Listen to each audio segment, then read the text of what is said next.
If you always wondered why maths is needed in the real world, then this next branch of maths that we are going to talk about is exactly what you are looking for. Geometry literally means measurement of the earth.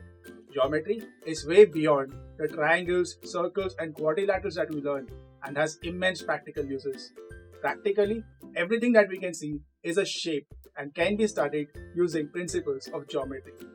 Let's go back a few thousand years to ancient Egypt.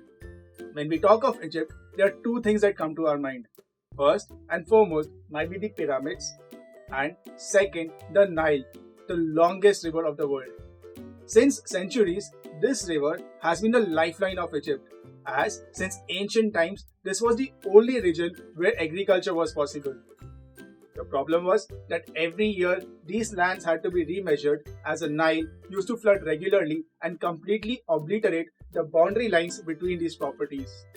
There were specialists called harpenodapta or rope stretchers who used to do these measurements. Thus, there was a need to measure this earth or land. The Greek scholars saw this and started calling this art of measurement as geometry. There are also stories about how people used to dupe each other. Look at these two land parcels. Both of them have the same boundary length, or what we call its perimeter. The smart people who knew about geometry used to trick their partners by telling them that both these land parcels are the same, as in both the cases you can walk around them in 400 steps. In the name of equality, the ignorant ones used to get duped, because obviously when it comes to growing crops, more than the perimeter, it is the area inside that is important. Thus, the ones who knew basic geometry got more food in terms of crops and more money, while the others were left with crappier lands and wondered why the other guys always get more bread than them. Egyptians were an advanced generation. Even their pyramids show that they had deep knowledge of triangles, as every pyramid is basically a tetrahedron with triangular walls and a square base. Their strength in geometry made them an expert in construction and surveying. Continuing with the pyramids, there was another mathematician called Thales from Greece who was a master in indirect measurements. Using this method, he was able to indirectly tell the height of the pyramids using a simple stick. He reasoned that when the size of the shadow of the stick will be equal to the height of the stick, then the height of the pyramid will be equal to the length of its shadow. Indirect. Get it? This is nothing but a simple concept which we see in similar triangles where the ratio of sides of any two similar triangles are equal. Egypt even fascinated one of the most famous mathematicians of all time, Pythagoras, from the Pythagoras theorem fame. It is said that on his trip to Egypt, he was so inspired by geometry that he believed that its study would lead a human being to be more in touch with the true perfection of the universe. It is this that inspired him to move back to Greece and form the Pythagorean cult, about which we had discussed a few videos earlier.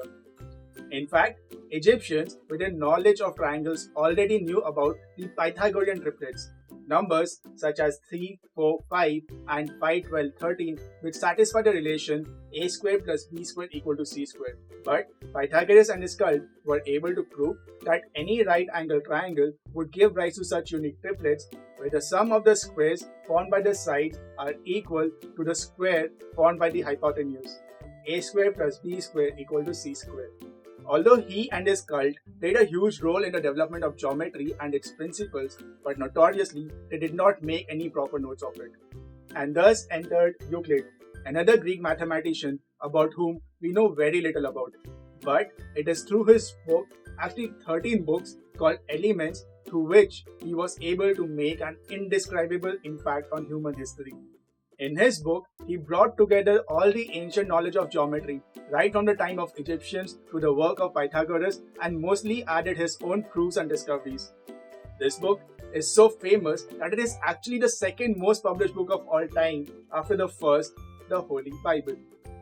Euclid, in his book, starts by talking about a simple point.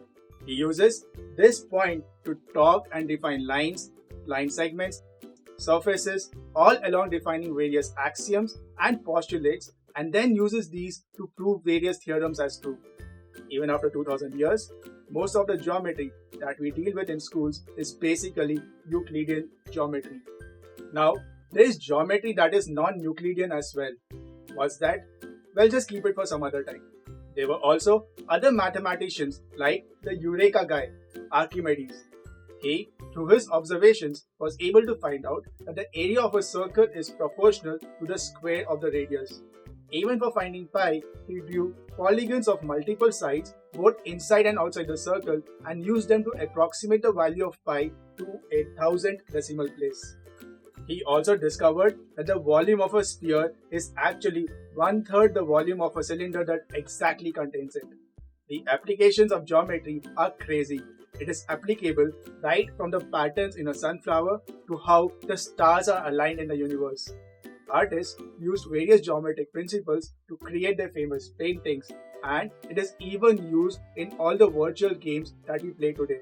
Our world is beautiful, and the more you understand about geometry, the more you can participate in making it even more beautiful. So, till next time, happy learning!